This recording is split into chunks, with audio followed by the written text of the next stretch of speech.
আন্তর্জাতিক মাতৃভাষা দিবস পালনের খবর জানাতে নারায়ণগঞ্জ থেকে যুক্ত আছেন সহকর্মী গৌতম সাহা। গৌতম, আন্তর্জাতিক মাতৃভাষা দিবস নিয়ে সাধারণ মানুষ কি বলছেন জানাবেন।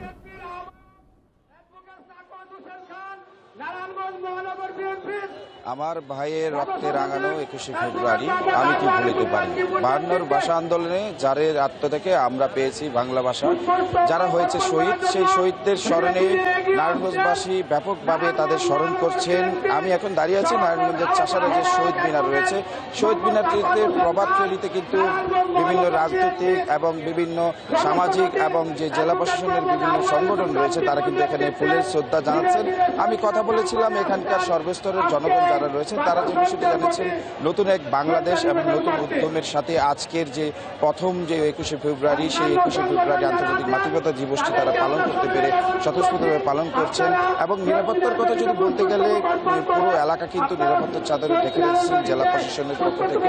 এবং এর আগে গতকাল কিন্তু রাত 11:50 জামাতের আমির যিনি রয়েছেন জেলার, তিনি তার মোনাজাত শহীদদের দোয়া কামনার জন্য তিনি মোনাজাতের মধ্যে দিয়ে কিন্তু এই দিবসটি পালনের শুরু করা হয়। এবং 12:01 প্রথম পরে জেলা প্রশাসনের পক্ষ থেকে জেলা প্রশাসক এবং জেলা পুলিশ সহ বিভিন্ন সরকারি দপ্তরের কর্মকর্তারা কিন্তু এখানে তারা ফুলের শ্রদ্ধা জানায়। এক প্রকার যে একে একে করে যে শহীদ মিনার প্রাঙ্গণ এলাকা এবং রাস্তায় কিন্তু মিছিলের এক ঢল নামে এবং সেই সাথে কিন্তু হাজার হাজার মানুষের কিন্তু এখানে কিন্তু জনস্রোত আমরা দেখতে পাই। তারা ফুল নিয়ে আসছেন এবং প্লে কার্ড নিয়ে আসছেন।